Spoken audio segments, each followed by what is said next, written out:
Thank you for coming back to Simply Mums. As always, my name is Leah. I'm here to empower women, empower mothers, and empower families. Today, we have a visitor, and her name is Hashu Sani. Is that right? Yes.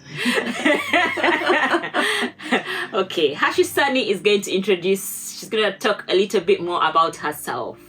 And she has a very beautiful story that we're going to listen to today. Thank you for inviting me. It's a pleasure to be here and to be able to support you in your cause. Yes. And it's a very beautiful cause to kind of empower women. Yeah. So I am Harshu, a mother of 3. Probably that's why she chose me to be here. I'm a writer, poet, and a student of spiritual psychology. I was a radio presenter, and I'm taking a break from that because I'm working on my own projects now. Yeah. And that's pretty much me. And I mostly talk about my own experience, my life, how I navigated it, and what I observed around me. And this is what is my life, and that's what we're going to talk about today, I think. Yes. So that's a very interesting profile that you've told us about. And yeah, I just want to understand more about your community work, share your background, and also some of the work you've done in the community. Sure. I am a founder of a group called I Am Friends Group. I started this group before COVID. And in this group, I launched academy and I launched a book club.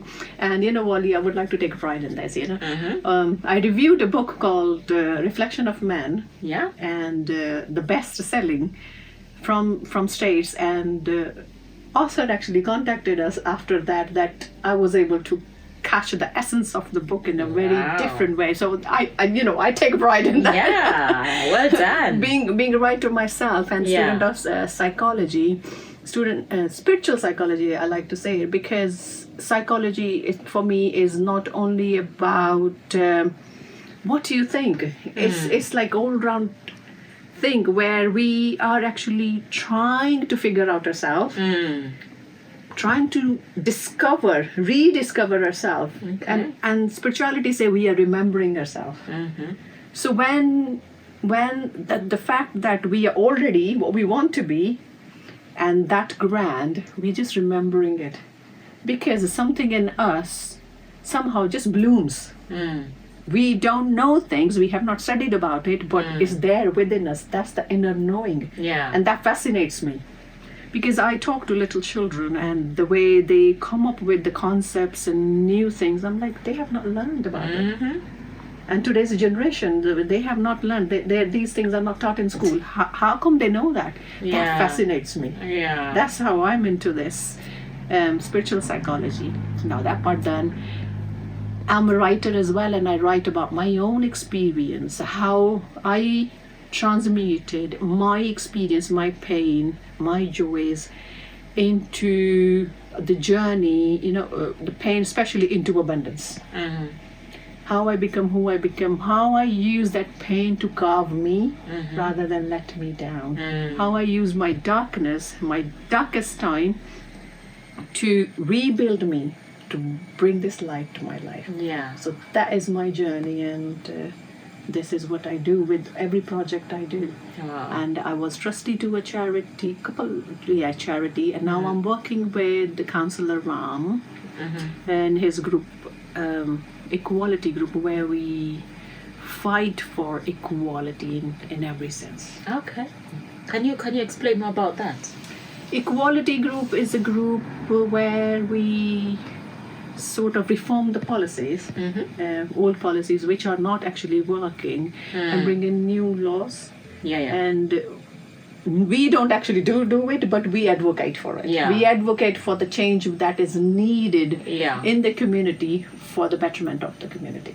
Wow, that's powerful. Yeah, and I love this work powerful. because that's empowering in one way. Yes, it's for women especially. Yes, and the Equality Group has worked, before I joined, quite a lot for women and children, and many other policies. I because I'm new to it, I don't know the whole history of it, but then because I enjoy the work they do, so I support them, and I'm a member now with Councillor Ram, working with him, learning a lot, I would say. Yeah. Yes. Oh, that's really very good. Thank you. Yeah, tell us more about like your radio days when you're on the radio. How was that? Radio was like a challenge I gave to myself. It was a challenge I gave to myself. I came out of a broken marriage, and it took me 2 years to kind of step from that trauma and step up to kind of face what I have learned. And by then I learned to transmute my own experience into something. I started writing. I would say I started my writing again. I used to write before marriage, but then life took over and I was not able to write. Yeah. And then I started writing about it. As I was writing about it, I started publishing. I started publishing my poetry. So I never published what I wrote, but then I published my poems in a local magazine. Okay. And I like what I was doing. I'm that person who does not need acknowledgement for other people. I do not. One thing is, if you can do it, never seek approval from others. Yes. The worst thing we can do is seek approval from others. I'm a sovereign person. I was always this. I had to take decisions on my own, tougher decision where people could break. And now I look back and say, oh my God, if I would not have done it this way, it would have ruined this. Because having that wisdom in you, having that inner guidance, and then be able to trust that is very empowering. So basically trust your intuition. Intuition, yes. Because if we are whole and we're just discovering ourselves, everything is within us anyway. We're just kind of uncovering those gifts. Yeah. Just want to tell the moms out there that the power within you, like all of us, we have to always look inside, but we always look outside to compare ourselves. The other person is doing that person is doing that, rather than looking within us. You have to at point kind of claim that sovereignty, I think, because if you are not a sovereign being, if you cannot trust your own feeling, your own thoughts and your own emotions, it's a very weak place to be in, very disempowering place to be in. And if you can trust that inner knowing, that power is unstoppable force that will take you somewhere beautiful. I mean, I don't know how to explain it in the words because I walked that path. Yeah. There come a point. I don't want to go into the details, but I was in a 15 years of marriage where it was very controlling marriage, and emotional abuse and financial control.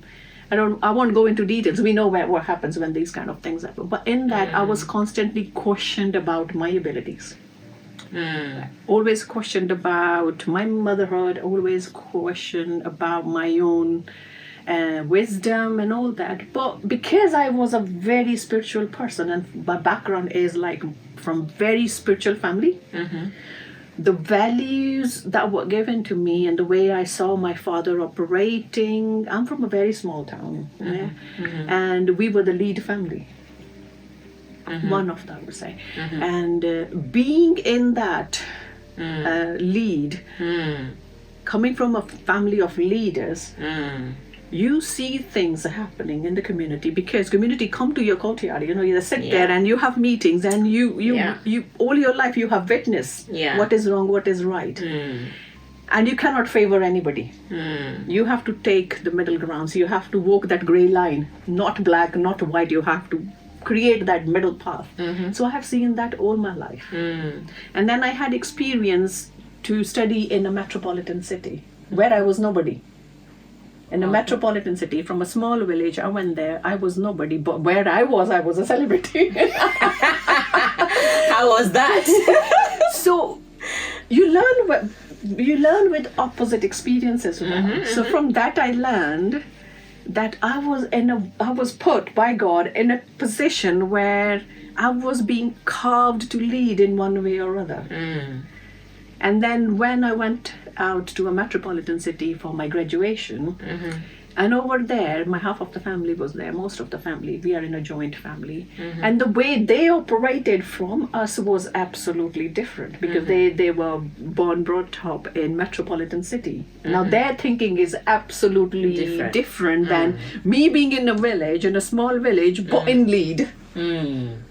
But them in a metropolitan city amongst the few who were put on top of them as well. They looked up to somebody.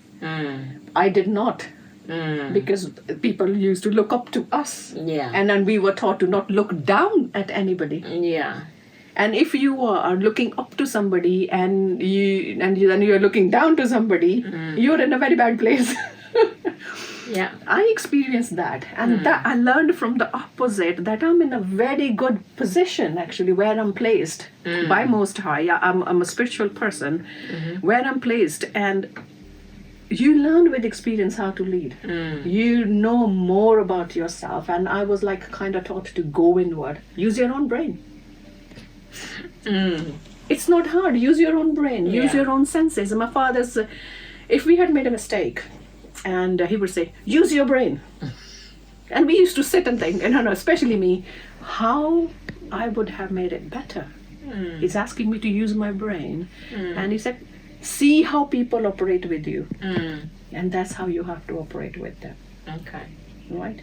So when you take responsibility, accountability for yourself, that is liberation. That is empowering. Your action is your responsibility. Your responsibility is your accountability.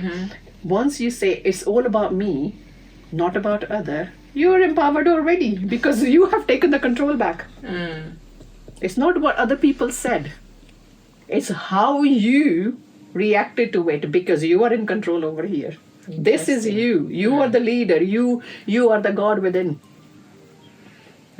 So when you went to the Metropolitan, did you become a leader there as well, or the leadership skill that you learned from home, did they help you? I would say that was my learning grounds. Okay. From, although we were a joint family, but most of my family lived in metropolitan city, like three. My father, there were 6 brothers. So 5 lived together and started business together, but one of them stayed. My father stayed back in the village to look after what we had in the village. But my other uncles went to the city to start the business. We had business back in town as well, and farming, and they went there to start business. Now here we were one, and that the seed was sown. But then when I went there and I looked how I'm learning how it is to be actually in a joint family where there are 4 families, so many children, and now I have to figure out where I stand. And that 4 or 5 years I lived there was a learning experience, because I was able to observe every single member of my family. So when you mean joint family, what does that mean? That means my grandfather's children lived together, and the grandchildren as well. So we were 5 families under one roof. All right. And we are 16 sisters and 12 brothers under one roof. Oh my God. And now I must say that I have hold high regard, to my uncles and my father. Yeah. They worked like a fist. When they say when you're separate you are powerless, when you come together you're powerful. Yes. They worked hard and they built an empire. And that is another inspiring thing, when you see when we come together as one force, we can create so much. And we created so much that our firm received like 15 to 17 times, I forgot, because after marriage I forgot the numbers, best exporter award to our firm, of the certain zone. So that, if you are not conscious enough, if you're not aware enough of what your standing is, what your grounds are, what your upbringing is, what is going on in your family, if you're not observant enough, you lose these things. You kind of go into a small trauma, like complaining about, I didn't get that person got that. Even about, in a nuclear family, 2 children, they ate my chocolate, that was mine. These things happen. Yes. So you have to kind of go beyond that. You have to kind of go beyond that. But what I see in our community, when I stepped out to work in community, this is how we operate like children. A bunch of children, fighting over the chocolate. This is how we fight over things when we are working in community, and that seems like a very mature, childish approach. When we can sit and have a conversation, it's a beautiful way to operate. Okay, let's come together, let's see what we can create together. You got your own niche, I got my own. Let's bring it together and build, because two flames coming together is more light, more power, more strength. So living with this big family, how did that influence you, all the kids, like your bringing up of the children? How did that help? Oh, now you're digging deep. Because I have access to like 5 people, 5 fathers and 5 mothers. Yeah. I wish there's 6 because there were 6. Yeah. Now I see how they operated, their parenting style. Yes. And you know what? When because it's a joint family, you pick on each other. That's so normal. It's so normal. They did this. They did this. This is wrong. This is wrong. And one is scolding a child, another one comes in like covers up. There was like flow of love. Yeah. But then that's another thing. No, leave it as well. And there was strict one as well. You are doing wrong. So I have seen every aspect of parenting in my family with my uncles, and I adore them. I adore them. I respect them for their journey with them. Now I have a very strict father. Yeah. And I had an uncle who was so lenient. And then I have an uncle who's a businessman who operates like on very wise worldly level. Yeah. And then I have an uncle who's like on the top, all this one, and who was like, this is how we should, with the authority, the dictatorship. And then I had an uncle who just kind of left the family and wanted to do his own things. So then I had an uncle who was in the middle. He's bit of everything. He's industrialist when he wants to be. He's a farmer when he wants to be. He is a wise man. He's a little friendly, that.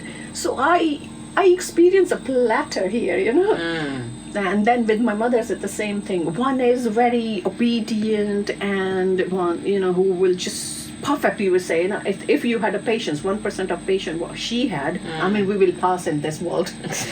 And then I had the mother. It's my auntie, but we call her mother, because in the joint family there's no difference. Who was always fighting for I'm the oldest one, Okay. This is how it should be, and you should be underneath me, and sort of thing. That authority. And she always was. And then I had this one who never was part of the family. They separated. And then came the third one, and totally she was very perfect in every sense. I mean, if I'm 0.1% of her patience, I think I'll be a great mother. And then come the third one who was very wise how to operate, how to navigate in the family. And there was another one who was a victim of everybody's thing, that she was softy, but it was easy to pick on. And so how did all these characteristics influence? Yes, I'm coming there. And then I had my own mother. Yeah. The youngest one with my father, who's the youngest one. They had to follow everybody, but because they lived separately, in the village, and now in the lead, they had quite a different life of like limelight as well. So now observing that, I know where they were wrong. I know where I could go wrong. If you have experienced so much, it's in your experience. I lived their upbringing. Everybody they are bringing up, they're bringing us up together in the joint family. That's what happened. And then I got married. And that's my mother-in-law. She was opposite of everybody else. And I observed her. I observed her every move. I observed her way she operated, what people thought about her, and how. And I was like, do I want this in my children? Because she's a person who will influence me, my husband, and my children. And now I had to think about it, how I want to operate. That time, 15 years, I was a weak mother. Very weak mother. Why would you say that? No, this is what I did. Now I became mother. When I became mother, I was a very weak mother because I had no control over what my child was eating, wearing, or how I want to raise him. Okay. Because it was what was here was passed down to him. So I was just a person who was just operating it. Okay. Yeah, but it was not mine. It was not my values or anything. How would that work? Just try to explain to someone who's listening. It did not work. Now there are types of mother, and I'm taking you on my journey of motherhood. Yeah. Now I became mother. I have given you background now. Yes. Now it's my journey. Yeah. I became mother with whatsoever, no say and no power. Because we're in a joint family, and whatever elders say happens in the family. Oh, so when you got married, it was also in a joint family. It's joint if you're living with your mother in your mother-in-law's house, a joint. Yeah. And now I have no say on anything. If I do what I do, then I have to prove it's right. So it was easy not to have conflict. So I was very disempowered mother then. And then we moved to UK, and I had my second child. Now everything was in my control. So I did it the way it was convenient for me. I took my time. I learned from my first child what didn't work for him, and I did it for him. And those were the two boys. And then I had my third one. I became the most empowered when I had my third one, the day I found out she's a girl. Okay. And I said, this male dominant patriarchy, thought of society, I'm going to bring up my girl, because I was a victim of child abuse. Then I had an abusive marriage. Now I'm having a daughter. So now I had to stop. Everything paused the day I found out I'm pregnant with a girl. Okay. And I wanted a girl for past 13 years, and after 13 years I'm getting this girl now. It's a blessing. I want to do everything right. Then I had to sit with myself, and this is where we all make a mistake, is we have to mother ourselves sometime. And I sat with myself. Now I'm having a daughter. What life I want to give to her. Now the softer side is coming. Now my wounded child is coming out. The wounded girl is coming out. The wounded woman is coming out. Do I want to give her birth in the household that does not respect me? In the family where I'm not heard, because I have seen what happened in my family. That's the cultural thing. Women are not heard. And I had to think now what I want to do. So I left the house. Before that, but then I found out I was pregnant, and then I came back. But now there's quite a lot gone in between. But while I was pregnant and in that family, I had to plan, I had to think how I want to bring my daughter up. Would she live the same abuse? Is this world good enough for her? What changes I can bring in myself, and what ecosystem she will need to be the person that I have not become, to be empowered. And that's a lot when you're a protective mother, and you've been through being a child. I've been through, sexual abuse and all that. I had to think a lot, and I took my time. And I was like, nothing would have happened to me if my mother was strong enough. Nothing would have happened to me if my mother had voice. Nothing would have happened to me if she would have stood up in her power.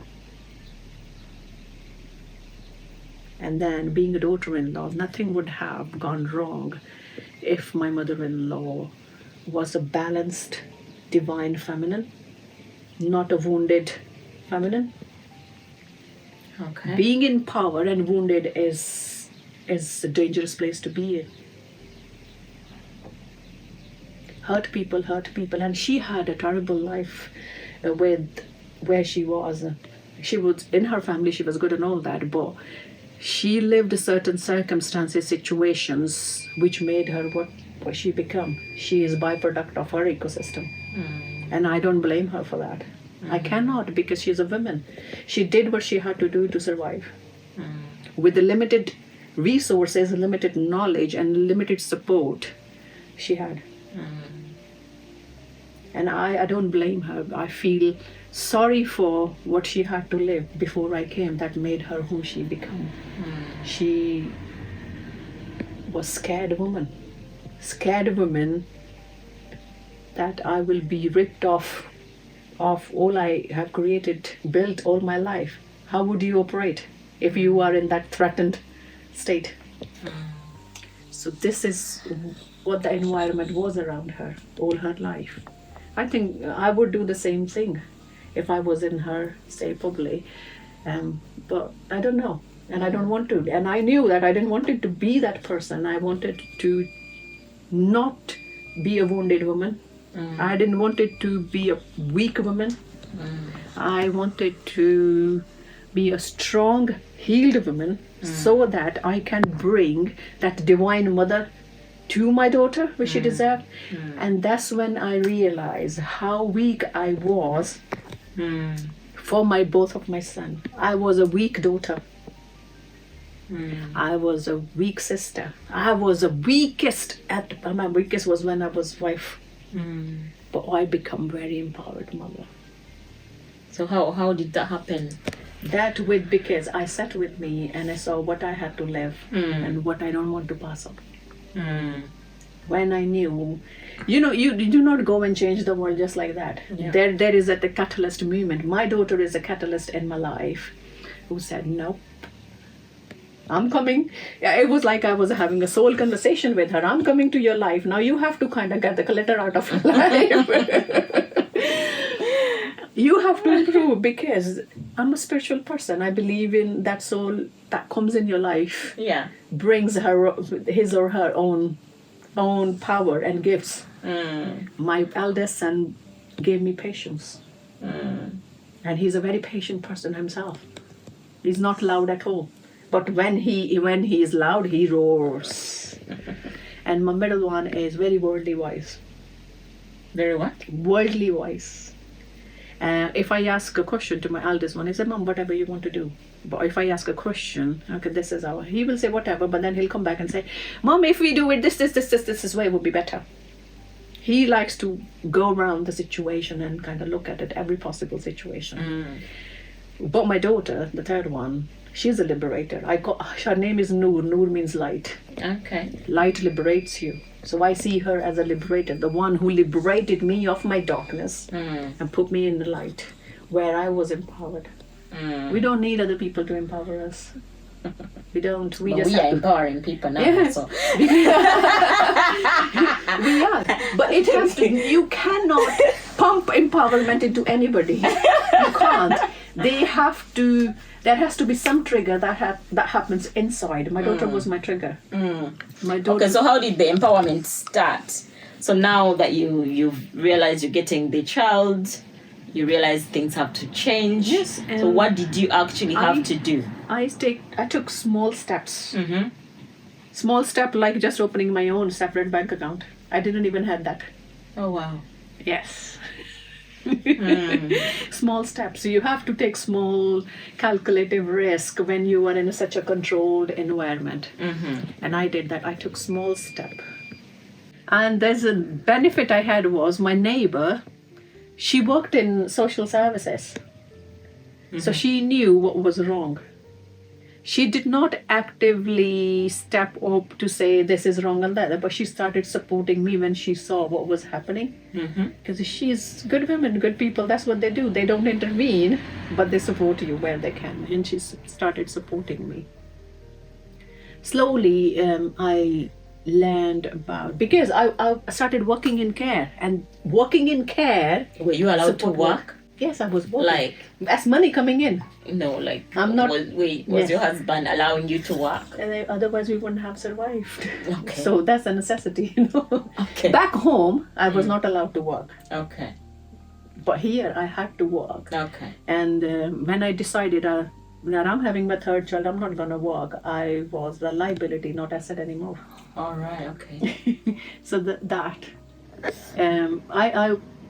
best thing I did was I worked in care. When you work in care, you have your trainings.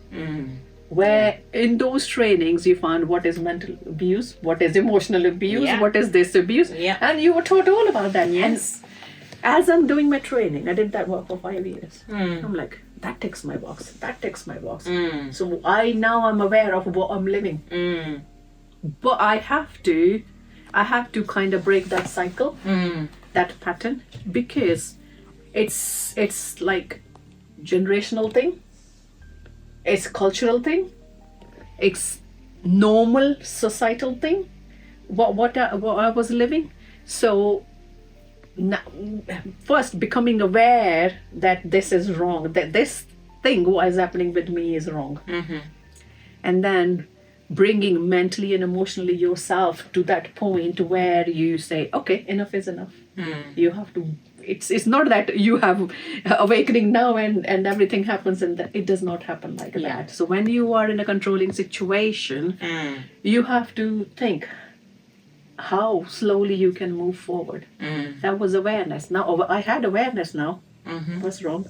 But to be able to act on that awareness is another thing. Taking first step, Leah, it's very hard. is the hardest thing. I know. Hardest thing. It took me long time. It took my daughter's birth for me 7 years. My son was 1 when I started care work, and my son was 7 when I had my daughter. It took me that long to take that first step, to prepare myself mentally and emotionally and spiritually, and to be able to, kind of figure out this is going to be the backlash. Because all the things, more I thought about this, more I became aware of what's the backlash going to be of the family, of the community, culturally let down and all that. For 5 years, I was just, more powerless than ever now. Like now you're moving on. Now you're starting to make the steps. That's what I want you to talk about. Sure. This is awareness. Now what we are doing here is awareness. Yeah. Now awareness came, and it got to the point where I was like, I was working nights, and there came a point in my life that I could not take it anymore. I could not work nights anymore, so I started days. And then there came a point that I was like, I don't want to work anymore. I want to raise my children, because what was happening, I was constantly told for years, like 15, 14 years, that you're not a good mother, you're not a good mother, you're not doing the right job and all that. I'm like, okay, I'm not a good mother, so I don't want to work now. I want to be a mother. I want to be there for my children. I missed most of their life working. And that was not acceptable. I just kind of gave my resignation. That was not acceptable. Okay. And it came to the point where I was threatened that I will be killed. Wow. I had to take decision now. I did not talk to anybody about this, because by then with my old observation of years, and I was like, I know nobody is going to support me on this. Culturally, it's wrong. Family will be broken. My kids won't get what I'm expecting and whatever. I have to do this. I have to do this alone. And a stranger actually came, and she been through all this. I dropped my son to school. I came back. I was coming back, and she was looking at the house, and I thought she was lost. And I said, "Do you need help? Are you lost?" She said, "I'm looking at this property because I want to rent. I'm on benefits, and council will only pay that much of my rent, and I'm like struggling." And I said, "Okay, I have an apartment next door. If you want to have a look at it, if nothing, you will have." I had the key to my neighbors because she moved by then. Have a look. And she kind of came to look at the apartment. She told me her story, how she was literally gaslighted by her husband, and the way what she'd been through in her life. And listening to her story, I started crying. And I said, I am living in this situation now where it feels like I can be killed anytime, the way it is going. She said, "You don't deserve that. Nobody deserved that." She cried. She held me tight at the first time. The person who's going through that kind of situation is telling me that you don't deserve that. Now I was like, thank you. And then when the next blow came, next incident happened, I was like, nope.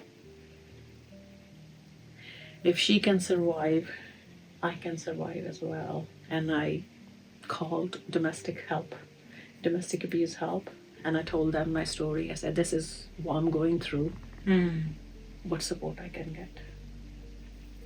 There are organizations that helped me, social services. Havens is a services I used from Haven, and things rolled on. It's taking first step is always difficult. And now today I see it as my empowering story. I see it as a journey, but when you are living it, it's a hell. Because you cannot sustain in this place anymore, because you are drowning. You cannot take next breath. It's difficult to breathe in that sort of environment. It does not look anything from the outside as if you are living the most abundant life. You have a house, you have income coming in, you have everything. So how many years is it now that from the day you started that process to now, and what are the positive things that have happened in your life since?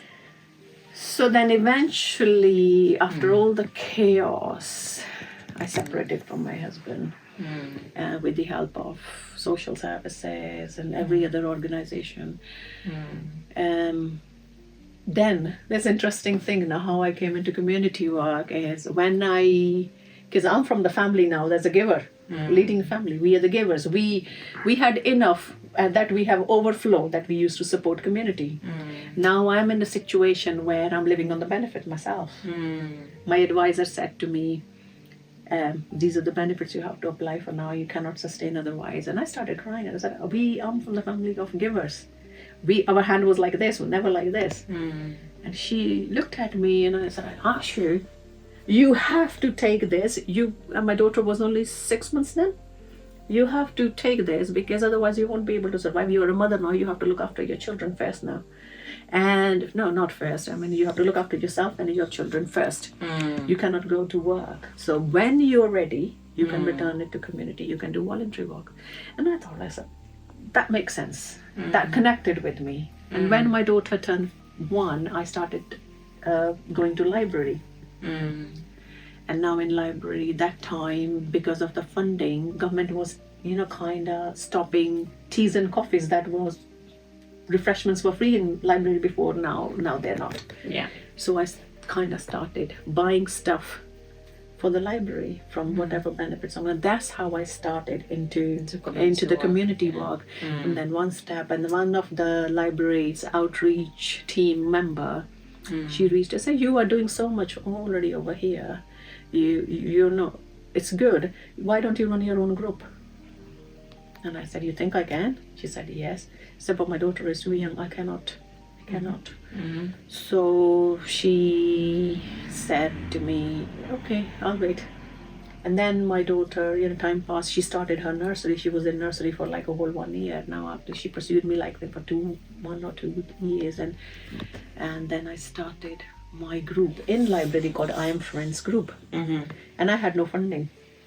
Yeah. So I self-funded. In our culture, we take 10% of our income out for the community work. So I took from my benefits that 10% out, and I started doing these workshops, craft workshops, and then I had provided lunch and refreshments and all that. That's how I started. And then COVID happened. I ran the group for 6 months, and it was hate because I launched an academy. I launched a book club. Then my interview for the book was like hit. And I was like, wow, I'm doing good. I'm doing good. Now that builds you. Yeah. Nobody comes and tell you that you are doing good. Of course, you have to keep telling yourself. You have to see you took this decision. You took this action. What was the outcome? You have to give yourself a feedback. You have to sit with it. You have to see what you have achieved. Nobody will do it. Even if they do, it won't come in a sense where you feel empowered. When you can kind of piece by piece look at it, brick by brick look at it, how you build that house, that's when you admire yourself. So that's what happened. I said, oh my God, I can do it. Let's do something new now. Yes. And in COVID, for those 2 years, I studied. I did psychology was my thing, and I went into psychology for 2 years. I sat home, didn't waste my time. I was doing writing. My father was a medium. It's a gift in the family. So I worked on my spirituality. I took courses in psychology, NLP, tapping therapies, you name it. I did anything. I'm a master practitioner when it comes to NLP. Okay. I'm a breakthrough coach. But I didn't like it because they walk me through the same process every single time. I didn't like the framework they have given and all that. I was not confident, but because to be able to use that framework, and it didn't even work with me. It could not connect me to the source, to something bigger. It could not do it for me. Yes, I understood these were my triggers and this. I've been through it, but it could not heal me. For healing, you have to go somewhere else. So what healed you? My faith. Okay. So guys, this is the end of the first part. Watch out for the second part. Don't forget to subscribe and hit that notification bell so you don't miss any of the videos. Ciao for now. Bye.